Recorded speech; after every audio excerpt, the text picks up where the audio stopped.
அஸ்ஸலாமு அலைக்கும் வரஹ்மத்துல்லாஹி வபரகாத்துஹு. அன்புக்குரிய சகோதர சகோதரிகளே, இந்த உலகத்துல எத்தனையோ தலைவர்கள் வாழ்ந்து மரணித்திருக்கிறார்கள். அவர்கள்லாம் பார்த்தோமானா அந்த மக்கள் மத்தியில பெரிய தாக்கத்தை பண்ணியிருப்பாங்க. உதாரணத்துக்கு ஒரு பெரிய வீரனா இருந்திருப்பாங்க, ஒரு நல்ல ஆட்சி செய்யக்கூடியவர்களாக இருந்திருப்பாங்க, இல்ல மக்களுக்கு தேவையான உபயோகப்படுத்தக்கூடிய பல கண்டுபிடிப்புகளை கண்டுபிடிச்சிருப்பாங்க. மக்களை நல்வழிப்படுத்துவதற்காக பல மதங்களை பலர் தோற்றுவித்தார்கள். ஆக இந்த உலகத்துல எவ்வளவோ புரட்சிகள் நிறைய பேர் பண்ணியிருக்காங்க. அதுல எல்லாம் மிக சிறந்து விளங்கக்கூடியவர் யாருன்னு பார்த்தோம்னா நபிகள் நாயகம் தான். மைக்கேல் சார்ட் என்ற ஒரு கிறித்தவர் என்ன பண்றாருன்னா, இந்த உலகத்துல மிக சிறந்த தலைவர்கள் ஒரு 100 பேரை ரிசர்ச் பண்ணி ஃபைனல் பண்ணிட்டு வர்றாரு ஒவ்வொருத்தரும். நான் முதல்ல சொன்ன மாதிரி இந்த மாதிரி கண்டுபிடிப்புகள், இந்த மாதிரி மதங்களை தோற்றுவிச்சு, இந்த மாதிரி வீரமா இருந்தவங்க, இந்த மாதிரி புரட்சி பண்ணவங்க எல்லாம் அவங்க ஃபைனல் பண்ணிட்டு வரும்பொழுது அதுல முதல் இடத்துல யாருக்கு தரன்னு பார்த்தீங்கன்னா நபிகள் நாயகத்துக்கு தான் கொடுக்குறாரு. அப்பேற்பட்ட நபிகள் நாயகத்தோட பண்புகளை பத்தி நாம இப்போ பார்க்க போறோம். முதல்ல பாத்தீங்கன்னா சகோதரர்களே, நபிகள் நாயகம் இஸ்லாத்தை தோற்றி அவர் தான் இறைவனோட மூலியமா மக்கள் மத்தியில சொல்லிட்டு இருக்காரு. ஆரம்ப காலத்துல நம்ம பார்த்தோம்னா இஸ்லாத்தை ஏத்துக்கணுங்க பாத்தீங்கன்னா அந்த அளவுக்கு ஜீனியஸ், அந்த அளவுக்கு படிப்பாளிங்க, அந்த அளவுக்கு நாகரிகம் உள்ளவங்க எல்லாம் கிடையாது. ஏன்னா முத இது அந்த பாலைவன பிரதேசத்துல தான் இஸ்லாம் உருவாகுது நபிகள் நாயகத்துடைய மூலியமா.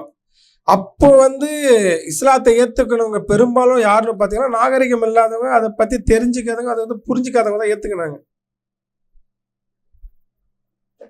எப்படி ஏத்துக்கிறாங்க அப்படின்னு பார்க்கும்போது பாத்தீங்கன்னா இவரை தான் பாக்குறாங்க, நபிகள் நாயகத்தை தான் பாக்குறாங்க.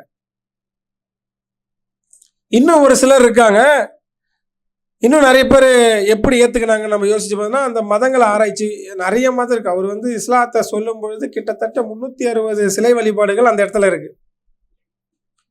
அவ்வளவு கோட்பாடுகள் இருக்கு. குலப்பெருமை பேசக்கூடியவர்களாக இருந்தாங்க அந்த டைம்ல. இப்படி இருக்கக்கூடிய சூழ்நிலையில இறைவன் ஒருவன் தான், இஸ்லாம் தான் நம்ம வாழக்கூடிய தகுதியான மார்க்கம் என்று சொல்லக்கூடிய அந்த கோட்பாட்டை அவரு கொண்டு வரும் பொழுது இதையும் நிறைய பேர் ஏத்துக்கினாங்க. இதை நம்ம அப்படியே கொஞ்சம் கொஞ்சமா பார்க்கும் பொழுது ஃபர்ஸ்ட் பாத்தீங்கன்னா மதங்களை ஆராய்ச்சி செஞ்சுதான் இஸ்லாத்தை ஏத்துக்கிறாங்கன்னு பார்த்தாங்கன்னா கிடையாது.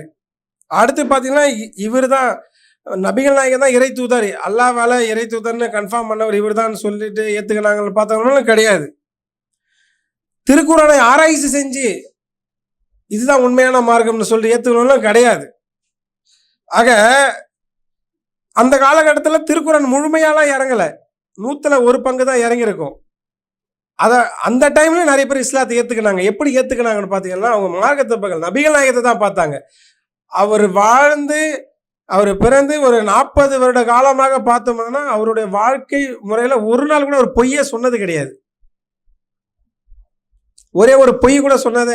இப்ப நம்ம வாழ்றோம், நம்மளுடைய வாழ்க்கையில ஒரு சின்னதா ஏதோ ஒரு பொய் கூட சொல்லியிருப்போம். நாம அவர் வாழ்நாள்ல ஒரு பொய் கூட சொல்லாத ஒரே தலைவர் நபிகள் நாயகம் தான். யாருக்கும் எந்த கெட்டதும் கூட கெட்டது நினைச்சதும் கிடையாது, கெட்டது பண்ணதும் கிடையாது, அநீதி எழுத்ததும் கிடையாது. அந்த ஊர்ல ஒரு பெரிய பணக்காரராகவும் இருந்தாரு.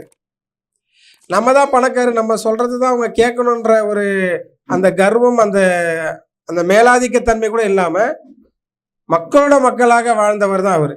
இத்தனைக்கும் எந்த மாதிரி சூழ்நிலைன்னா அவர் ஒரு பெரிய அரசியல் ஒரு ஆட்சி அதிகாரத்துல இருக்கிறாரு, ஆன்மீக தலைவராகவும் இருக்கிறாரு. அப்படி இருக்கக்கூடிய சூழ்நிலையிலும் அவர் சாதாரண மனிதனாகத்தான் அவருடைய வாழ்க்கையை நடத்தி கொண்டிருக்கிறார். இப்படி நம்ம பார்க்கும் பொழுது சகோதரர்களே, இந்த இஸ்லாத்தை பத்தி அவர் மக்காவில் சொல்லிட்டு இருக்காரு. அப்போ பயங்கரமான எதிர்ப்புகள்லாம் வருது. அதுல ஒரு முக்கியமான இது பார்த்தோம்னா அந்த காலத்துல பாத்தீங்கன்னா உயர்ந்தவன் தாழ்ந்தவன் என்ற ஒரு கோட்பாடு அதிகமா இருக்கும் அங்க. அதாவது கருப்பர்கள் எல்லாம் வந்து அடிமைகளாக அங்க வச்சிட்டு இருந்தாங்க. அடிமைகளும் செல்வந்தர்களும் சமமும் கிடையாது அப்படின்ற மாதிரி தான் இருந்தது. ஆனா நபிகள் நாயகம் என்ன சொல்றாரு, மனிதர்களாக பிறந்த அனைவரும் சமம் அப்படின்னு சொல்லும்போது அது அவங்களால ஏத்துக்க முடியல. அவரால் பயங்கரமா துன்புறுத்தல் ஏற்பட்டு அவர் மக்காவிலிருந்து மதீனாவுக்கு இடம்பெயர்றாரு. அப்படி இடம்பெயர்ந்து அங்கேயும் இஸ்லாத்தை பத்தி நிறைய சொல்றாரு. அப்படி சொல்லும் பொழுது அங்கேயும் அடுத்து உணவு அந்த அளவுக்கு ஒரு இப்ப இருக்கிற மன்னர்கள், இப்ப இருக்கிற ஆட்சியாளர்களோட உணவு பட்டியலே வேற. காலையில என்ன சாப்பிடுறது, மதியம் என்ன சாப்பிடுறது, நைட் என்ன சாப்பிடுறதுன்னு அது ஒரு மெனுவே போகும். ஆனா இவர் ஆட்சி அதிகாரத்திலையும் இருக்கிறாரு, ஆன்மீக தலைவராக இருக்கும் பொழுது கூட 3 மாசம் தொடர்ந்து அவங்க வீட்டுல அடுப்பு எரிஞ்சுதான் ஒரு சரித்திரமே கிடையாது. அதிகமா அவங்க வயிறார உண்ணதும் கிடையாது. கோதுமை ரொட்டி இதை மாதிரிதான் சாப்பிடுவாங்க. அது கூட சலிச்சதுக்கு சாப்பிட மாட்டாங்க. அந்த சலிச்சா இப்ப கோதுமையை நம்ம அரைக்கும் பொழுது என்ன ஆகும்னா, அது ஒரு சிலது வந்து சரியா அரையாம கொஞ்சம் முழுசா பாதியா இருக்கும். அதை நம்ம வீட்டில் இருக்கிறவங்க என்ன பண்ணுவாங்கன்னா, அதை ஜல்லடை போட்டு சலிச்சு அதில் இருக்கிற நல்ல மாவை மட்டும்தான் எடுத்து செய்வாங்க. ஆனால் அவங்க எப்படி சாப்பிட்டாங்கன்னா அதை கூட சலிக்காம, ஏன்னா அந்த பாதி கோதுமை கூட வேஸ்ட் ஆகக்கூடாது, அதுதான் செஞ்சு அதிகமாக சாப்பிட்டாங்க. இப்படியாப்பட்ட உணவு பழக்கங்கள் அவர் அவ்வளோ எளிமையாக வாழ்ந்தார். அவர் வந்து எதுக்காக நான் இதை சொல்றேன்னா, அவர் வந்து ஒரு பெரிய பணக்காரராக தான் இருந்தார். ஒரு வியாபாரி, 25 அந்த 40 வயசுக்குள்ள ஒரு பெரிய பிஸ்னஸ் மேன். கதிஜா ரலியல்லாஹு மேரேஜ் பண்ணும்போது அவர் ஒரு பெரிய செல்வந்தர் அந்த ஊர்ல. அவர் நினைச்சா என்ன வேணாலும் சாப்பிடலாம். அப்படியாப்பட்ட மனிதர் வந்து இப்படியாப்பட்ட உணவை சாப்பிட்றாருன்றது போது அது பெரிய விஷயம்.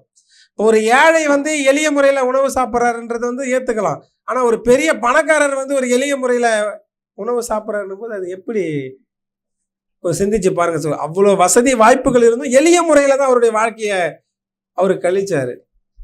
ஆக இப்போது இருக்கக்கூடிய இளைஞர்கள் வந்து யார ரோல் மாடலா எடுத்துக்கிறாங்கன்னு பாத்தீங்கன்னா, இந்த திரைப்படத்துல இருக்கிற கதாநாயகர்களையும் அந்த அரசியல்ல இருக்கிற தலைவர்கள் தான் பெரிய ரோல் மாடலா எடுத்துக்கிறாங்க.